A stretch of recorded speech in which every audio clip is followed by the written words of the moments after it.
Hello, Africa. Welcome to ETV Ghana's African Women's Voices show. This is a show that tackles issues pertaining to women as they contribute to national development. Happy New Year! I am so glad we made it. And you know what? This year promises to be a beautiful one. That's how I see it. I believe it's going to be positive. We are going to have challenges, but as usual, we'll get through it, okay? And then we'll be celebrating again under December, saying, oh, it's been a wonderful year. That's what we look forward to. And to help us with our New Year resolutions, a lot of people do that whenever the New Year starts, and somehow we don't get to meet all of them. But anyway, you just have to count your blessings. Those you were able to meet up with, fine. And those that you couldn't, well, just dust off the negativity and just move on. All right, so we're going to be hearing from a life coach who is going to help us see how best we can strategize when it comes to New Year resolutions. All right. But before we go over to the life coach, as usual, we have a 60 seconds update where we tell you what's happening with women here in Ghana, across Africa, and across the world. So do stay tuned for that. Abigail Ayensu Owusua's name doesn't ring a bell, but she's already breaking barriers by venturing into a field that has now welcomed a lot of her. She hails from Enum in the Esujaman district in the eastern region of Ghana. Ayensu is the head coach of the Enum New Generations Football Club, and she says she owes that to the day she played alongside some young men in Accra.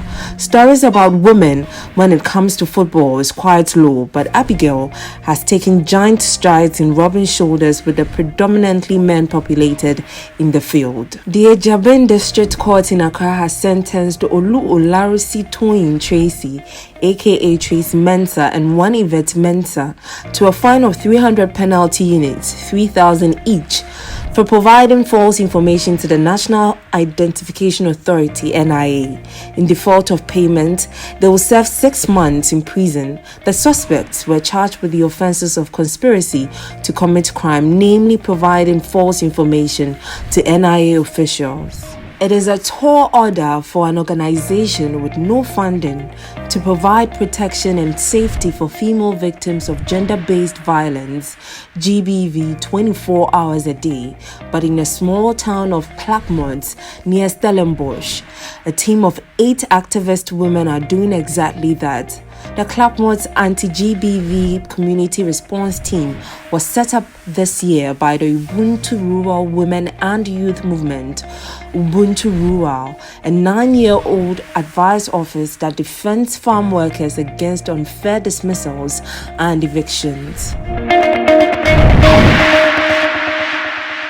You are welcome back from that break. We are about to set into the conversation right now. And if you're just joining us on TV, I'd like to let you know that this show is also streaming live on Facebook, on our Facebook page at ETV Ghana. And as the show goes on, I'll always acknowledge the presence of all of you who are watching us from across the country.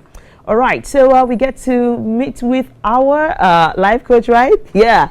Yeah. Some sponsors have been on the show for the past years, and we really want to appreciate them. Chana Shetot, thank you so much for being with us, in the years past. And this year you've renewed. Thank you, thank you, thank you. Woz Hair, you have been responsible for my hair. And I thank you for crossing over into this new year with me as well. Afariwa Styles, how do you like what I'm wearing? She's making me glow even in 2022. Thank you. You can locate Afariwa Styles very easily here in Accra at Osu, and also along the Teshinungwa Road at the container bus stop on the Rasta Road. Her phone number is right now at the base of your screen. So if you want to have something nice for the new year, do not forget to get something from Afariwa Styles. Lizzie's Tomato Mix also has ensured that Ghana's jollof rice tastes better than every other jollof here in Africa. We continue saying that. So if you want your jollof rice to taste really good, use Lizzie's Tomato Mix, okay? All right, so it's time for us to get to meet our life coach. Ladies and gentlemen, join me as we make welcome a certified life coach all the way from South Africa, and she is Millicent Rasikwala. Did I pronounce it well? Yes. Oh, I am so happy I was able to pronounce it well. You know, sometimes whenever I watch Scandal or Rhythm City, one of our productions from ETV in South Africa, we get to learn some of the words and how you pronounce the names, and I just wanted to get it right. And the only South African word I really can have in my mind right now, that anytime you wake me up, I'll just say Mfanani. Mfanani. What is Mfanani? It means, what is it? Yes. Aha, Mfanani is what I always will remember. All right, Mrs. Millicent Rasikwala, you're welcome to ETV Ghana's African Women's Voices show. Thank you so much. All right, so those of you who may not know who a life coach is, well, don't worry, she's going to let us understand who a life coach is and the differences as we, continue the conversation, all right? So don't think a life coach is a counselor and all of that. She will let us know what the differences are. So please let us know who a life coach is. Okay, I'm actually glad that you used the term that a life coach is not a counselor, but most importantly, who is a life coach? There's so many types of coaching. Okay. You have a business coach, you have career coaching, we have sexual health coaches, we have relationship coaches, and it goes on. And a life coach embodies all elements of those, because you can't really coach someone in isolation from their work, in isolation from their relationships, and so on. The word life means everything to do with who you are. And that is what we do as life coaches. So we delve into who you are, where you're going, what you want to achieve, and how to get there. Wow, fantastic. Yeah. All right, so we'll have to go for a quick commercial break right now, okay, because we need to pay our bills. But when we return, I would like to find out from Mrs. Millicent Rasikwala what kind of questions I need to ask myself before deciding that I want a life coach in my life, okay? So we'll find that out right after the break, so do stick and stay.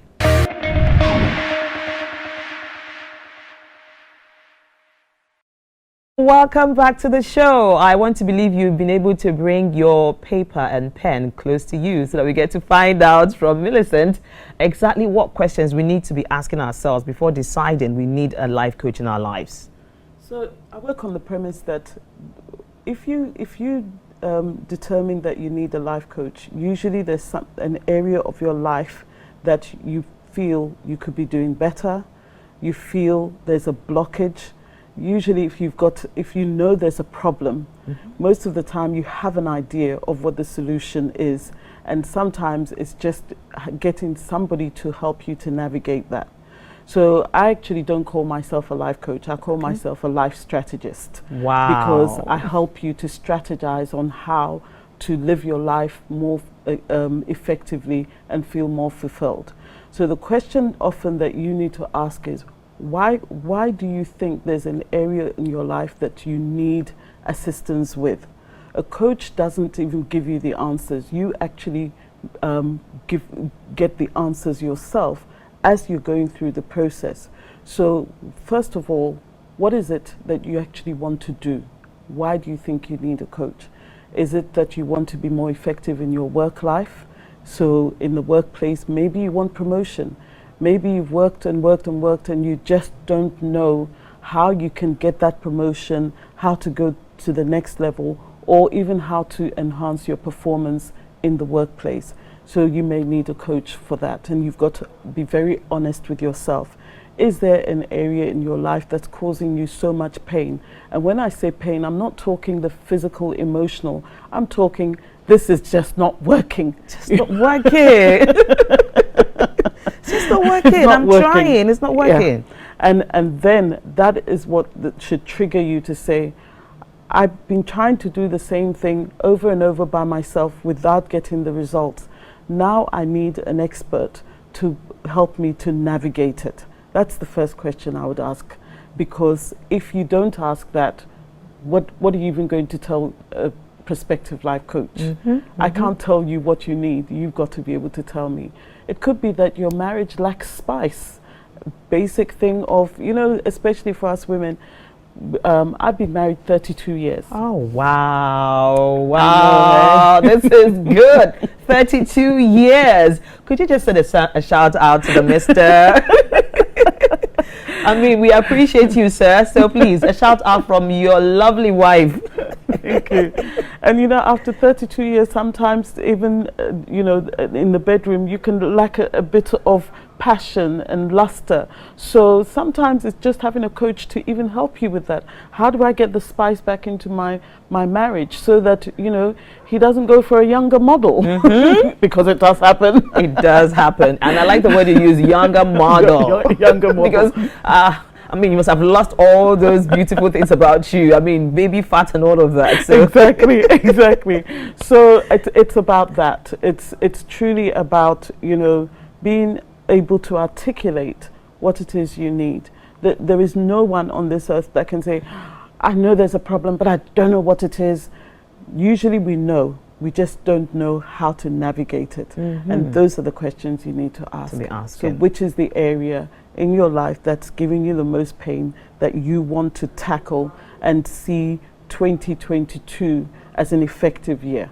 Awesome. I was going to ask her next, what should I be talking to a life coach about? But I mean, she's actually answered the question, which goes a lot way to say that she understands what we are talking about here. And even before I even get to ask the questions, she already has gotten the answers around it. So let's take a look at the difference between a life coach and a counselor. Okay. So a life coach, like I said, is someone who helps you to navigate your life, where you want to go, what you want to do. If you're going on a journey and you don't know exactly what is going to face you when you get to your destination, a life coach can help you with that. A counselor, on the other hand, really deals with the emotional, you know, psychosocial aspect of who you are. So, for example, a coach might not be the one to help you to come out of depression, because a coach is not a medical practitioner. But because we are able to ask you the questions that you need to be able to answer. So maybe let's just have a quick coaching session. Okay. I like that. So let's take, you know, where we are right now. Forget the past and embrace where you are as a person, what is happening around you, and look to the future. What do you see? What do you want out of your life in the future?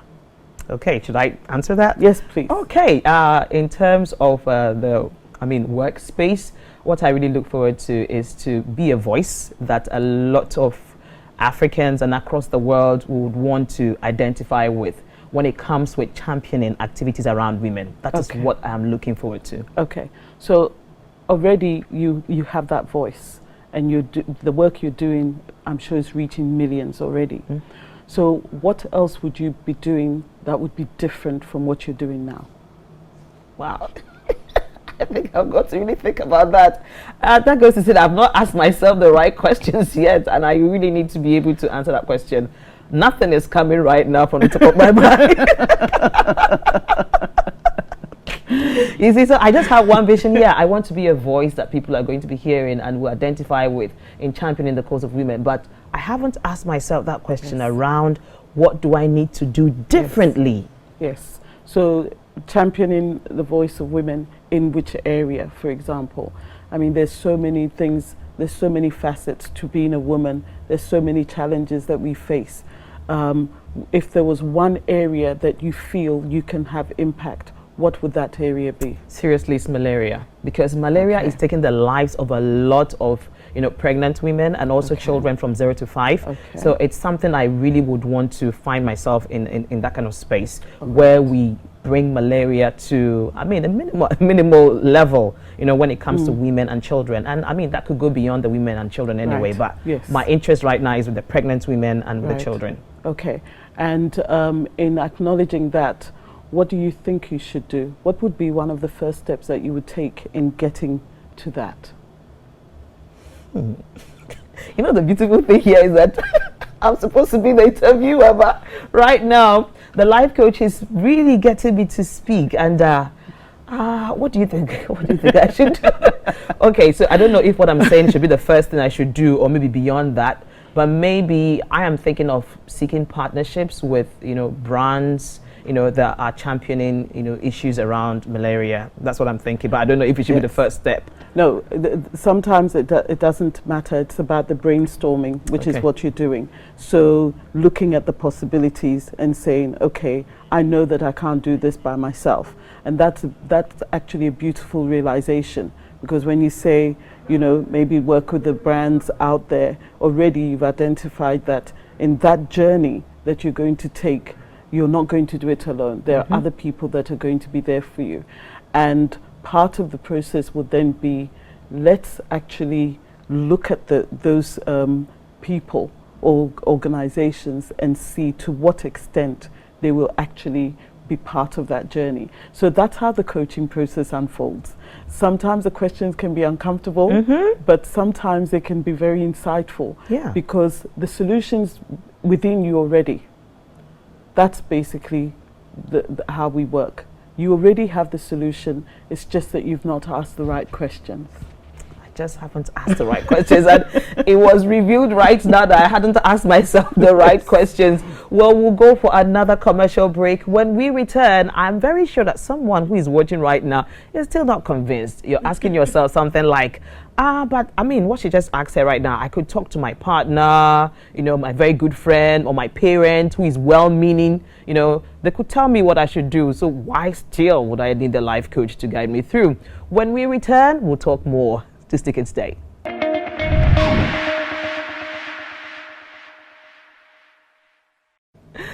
And you're welcome back to ETV Ghana's African Women's Voices Show. I'm going to our Facebook page where I'm going to be acknowledging a lot of you who keep watching us. And I mean, we have our ardent viewers, and already she's there. Ezinwano Kereke from the United Kingdom is there.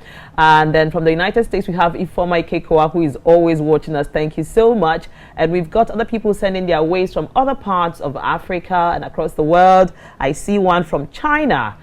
China recently has been, increasing their views with us, and we are very happy. And next time when you send your wave, please, we want to see whether you're an African or not, because some of the names show that you may not really be an African. So we just want to know how many of you are Africans that are watching us. However, if you're not African, no problem. We are happy that you have tuned into the show to watch. And as usual, those of you in Nigeria, yay, you watch a lot. And I'm sure because today we have a South African guest, we have a lot of people watching from South Africa as well, so hello. I said initially that the only word I know is Mfanani, but I don't know how to say hello. How do we say hello? Sambonani. Sambonani. Thank you so much. All right. So before we went on the break, we talked about the fact that somebody right now could be asking, well, you have to ask yourself the right questions. Okay, I agree. But I could ask these questions, and have my discussions with a well-meaning spouse, a parent, or, a friend. Why do I really need a life coach to help me out with issues concerning my life? I mean, I'm always making decisions every day without a life coach. So why do I need it? So tell us, why would we need a life coach instead of talking to our spouses or our parents? Well, how often do we actually listen to our parents? How often do we actually listen to our spouses? Sometimes also, for the people that know us the most know us so well that when we go to them with an idea, they will tell us what they know about us in the past, not realizing that the journey that we're taking now is very different. So they'll say, but you never finish a project. Really? What skills do you actually have? Are you sure that you're the right person for this? So, and they're well-meaning. They're just asking you those questions from what they know about you. But maybe last year you said you're going to do this and you never finished it. Okay. Yeah. And because of that, already your family have a perception of who you are. Therefore, you go to them with a new idea. They will either put you off, or they will tell you that it's not possible, or because of your past, we know you're not really going to achieve this. Let somebody else do it. And so sometimes working with a coach helps you to be able to do that. Although I'm a life coach and I've coached more than 300 people in the past 10 years. Wow. I'm not coaching my children. I'm actually looking for a coach for my son right now. He's a footballer, and he's been passionate about it from the age of 5. He's trying to cultivate a professional football career, and it's up and down, up and down. COVID is not helping. It's not at all. And, you know, we give him ideas, and I would say to him, but Sichaba, his name's Sichaba, Sichaba, you know, you've got so much talent, and God has given you more than one talent. Football is one of them. So have you considered that for now, just step back, put football there, because God will do his work in that area, and utilize one of your other talents whilst you're waiting for this breakthrough. And it goes from one ear out of the other, and you can see he's demoralized and all the rest of it. So I sat and I thought about it, and I said, but I'm a coach. How is it that I can't get through to my own son? And one day he said, you know, Mommy, you always try to make me feel better. Aww. And, you know, that's not helping me. It's not helping me. So I said, okay, would it help if I got you a coach to help you navigate where you are right now? And he said, yes, so long as it's not somebody who knows me or knows you really well. Because he knows that you could influence the person if you know the person, but he wants a neutral person who will tell him exactly as it is. So I said, yes, sure, no problem. And over the years, I've coached women who have come to me and they've said, you know, I wanted to do this, and my husband just said, ugh, whatever, last year you had this idea, over the years you've come up with pipe dreams and nothing has happened. And I have a very simple step that I use when people come to me for coaching, because we start off with the idea, exactly what it is you want to be coached in. So if you want to be coached, for example, just to be able to take your master's degree or a degree or do any form of studying, I would say, okay, that's great. That is your goal. We know that by the end, so I will ask you by when? By when do you want to achieve this? They may say, well, in 2 years' time. I said, perfect. That's your SMART goal, because we can see the end result and we can measure it. We're in 2022 right now. We know that by 2024, this is where you want to be. Perfect. Now let's look at who's going to help you. So the question earlier that you answered, that you look at the brands, you look at the people to work with. Who are these people? Oftentimes people will give me a shopping list. They will say, oh, my mom, my dad, my friend, my colleague. And then I'll say, okay, that's great. It sounds very nice. So how is your dad a door opener? Does your dad know the right people? Well, no. So how is your dad going to help you? Well, actually, my dad is encouraging. Perfect. Then he is going to be there as your champion. You know, your cheerleader. Yes, we need Let's have him there. Great. Now you've mentioned your colleague. How's your colleague going to help you to get there? Oh, I don't know. What is the quality of your relationship with your colleague? Well, actually, we compete quite a lot. So then if it's someone you compete with, can they really help you to get to where you're going to, or can they frustrate it? So you ask those questions. Okay, they're definitely going to frustrate it. Exactly. and then you say, okay, well, that person can remain your colleague. You work together, but in this journey, they're not going to be part of it because they're not going to give you value. So you critique everybody you put in your list like that. Then we go to the resources that you need.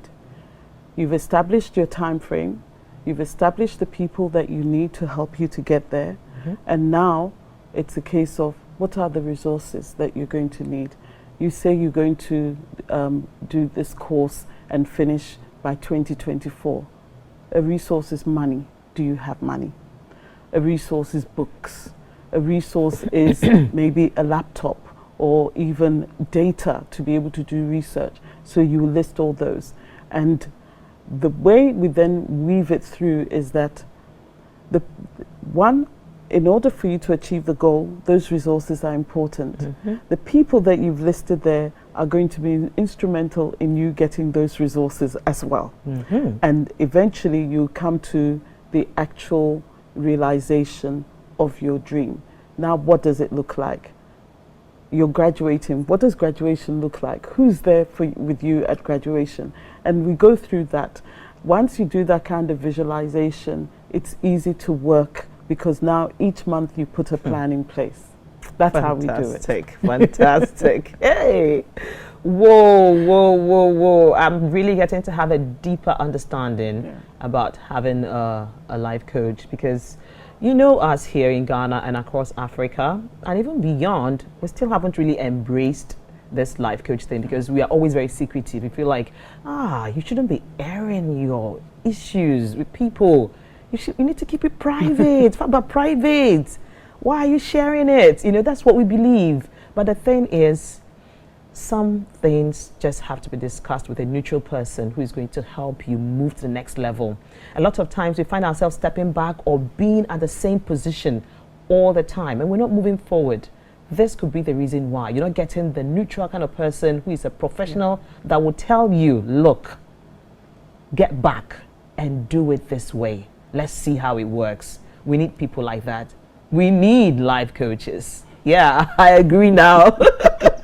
Okay, so you know, it's a new year and everybody's going to be saying, I want to have my New Year resolutions and all of that, all the talk.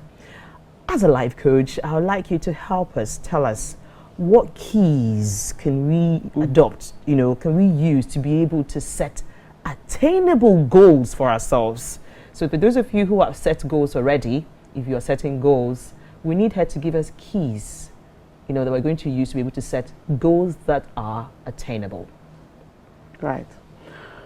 So I usually say, I used to do New Year's resolutions every year, and I would have a whole list of things, and then the year will start and life will happen. Life happens. Life happens, and you think, okay, I think I'll try that maybe next year or in a few months, and so on. So these days, I actually say, okay, what is it that I want to achieve this coming year, rather than giving myself a shopping list. So for example, in this year, I'm actually doing 2 master's programs. So I'm doing my MBA and I'm doing a master's in water conservation and management. I can't believe this. A lot of us who are even a lot younger, we keep saying, you know what, I can't combine home, combine this, and then we go into school. Here is the case, she's married for like 32 years. And now she wants to do 2 masters. She's a certified life coach. So she's got clients that she has got to, you know, attend to. And she has got the time to do like 2 masters. Yes. Look, you can do better, okay? You can. So stop telling yourself, oh, I don't have the time. You can make the time. Yep. And I haven't finished. Okay. So that's the academic side. And then my target is to have 3 books published by this time next year.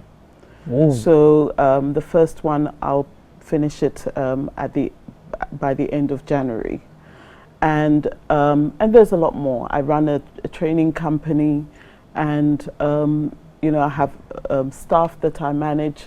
So it's a case of what is it that I need to do in order to be effective and to juggle all these things and still have time for my man when I get home in the evenings, you know? Yes. I was going to get to that. How would you juggle all of this and still have time? It's about planning. Oh. It's about effective planning, and even using that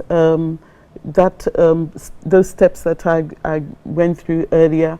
Who are the people going to help me? Without my husband, I will not be able to achieve any of these things. Yeah. He is my cheerleader. Aww. He is my champion. Aww. And so in determining what it is I need to achieve, so it's about what you want to achieve, not what is the resolution. Because resolutions are often done when you're feeling good, you've had a few glasses of wine, you know, the festive season's kicked in and you're very merry. And they're not sustainable, because they're almost like you're giving yourself a motivational talk. Okay. You know, oh, I want to lose weight, and then the year starts and you just getting on with it and you forget, oh my goodness, I was supposed to do 5 minutes of exercise today. So it's really not about putting a noose around your neck. It's about saying, I have objectives of things that I want to achieve in my life in this coming year. I know that there's some things I will need others to help me with. I know that there are resources that I'm going to need. For example, with the masters in water management, when it was a full scholarship, and I was told, oh no, but it's for 35-year-olds. I said, Whoa. listen, I'm 57, but I still want to do it. Can I apply? And they said, yes. I applied and I got it. I can't believe this. Congratulations. Thank you. So it's about things like that. So I would rather say to people, really critically sit down and say, don't give yourself too many tasks or too many things you want to achieve. Give yourself one or two that you know you can achieve so that you don't get frustrated. And once you've done that, then you say, okay, now how do I get there? And just use that simple process of, this is my idea of what I want to achieve. These are the people I know who are going to help me or I'm going to approach to help me. These are the potential resources that I need. And this is what it's going to look like when I achieve it. And the celebration is going to be phenomenal. And then you begin to implement. I've used that tool to help people to plan 5-year strategies for their lives. Amazing. Yeah. You know what? Earlier, I mentioned that just before you ask her the question, she already has a way of roping in the answers. You know, I was going to ask her, so how come people keep failing? You know, they're not able to achieve their resolutions. But she's answered the question I was going to ask her. It's because we set too many of them. So limit them, 1, 2, 3, that you're very sure that you can attain. So that's how come I want to believe a lot of us are not able to achieve them because we just set too many of them. And then at some point we get frustrated because we feel that it's just not happening. That's it. Well, I have to go for another quick commercial break. But when we return, we're going to be finding out from her if she actually engages in New Year resolutions when we return.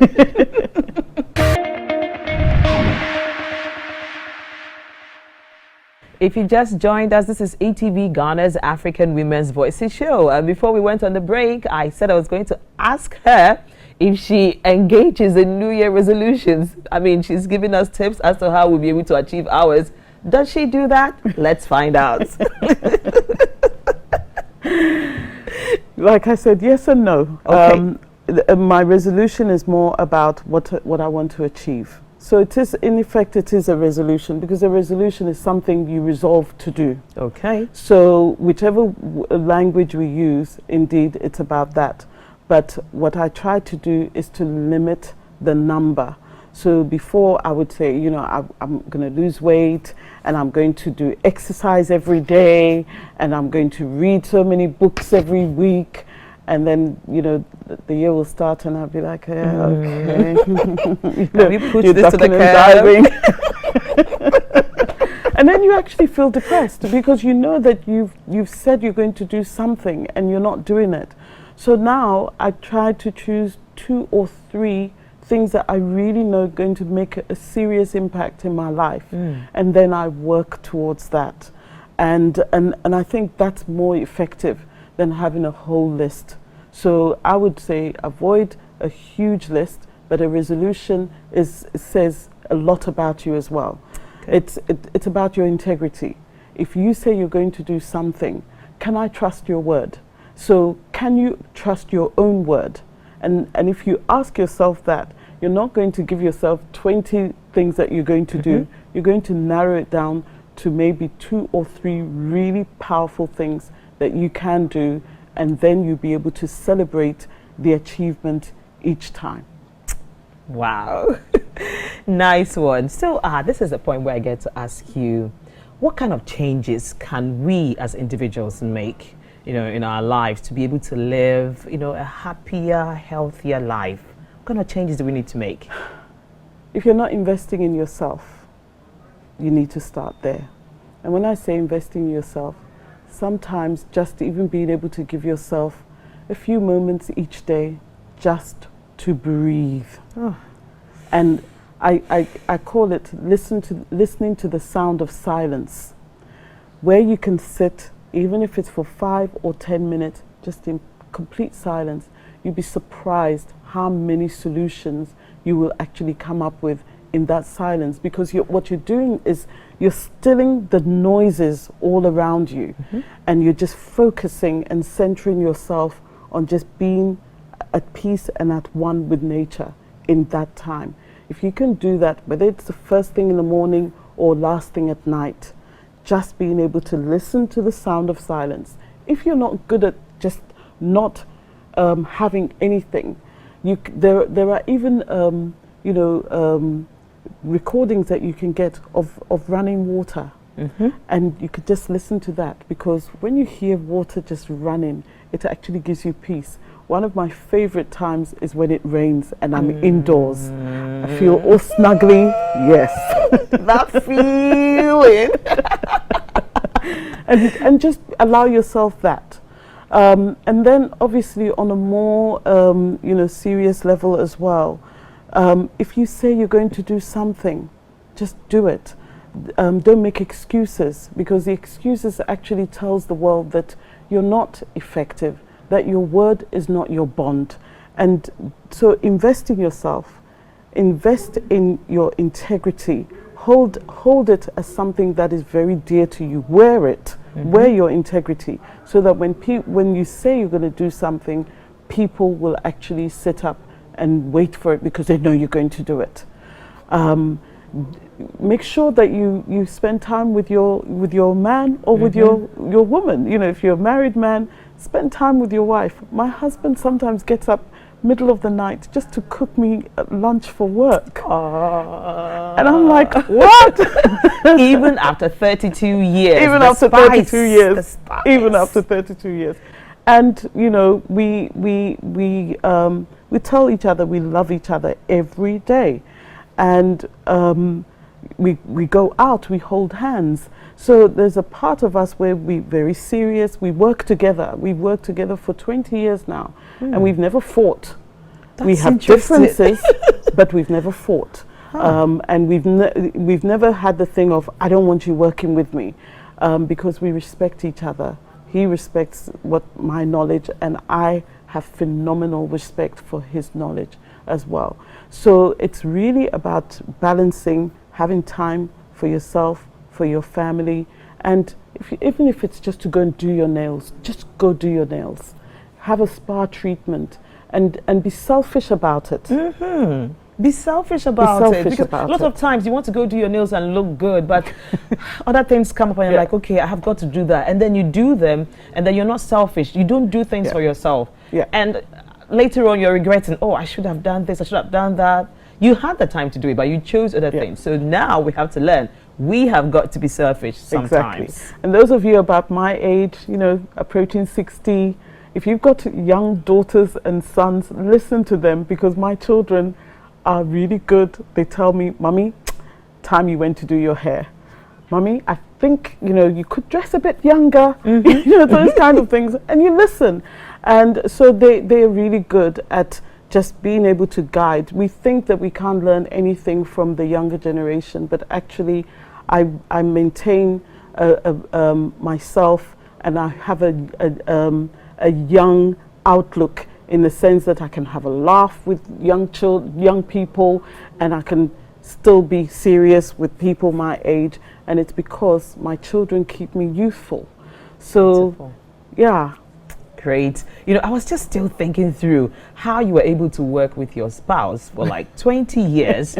You have your disagreements, but you don't fight. Would you say it's just the mutual respect that you've got for each other that leads you not to fight? It's mutual respect. And you know, my husband, I call him a fake South African, because he actually grew up in Nigeria. He grew up in Zaria. Okay. We believe he speaks Hausa, but not the South African languages very well.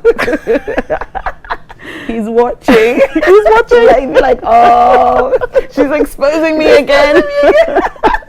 But we appreciate you, sir. We do appreciate you. And despite all that, because there's a perception that especially West African men, they don't invest enough in their wives, or they don't allow their wives full expression.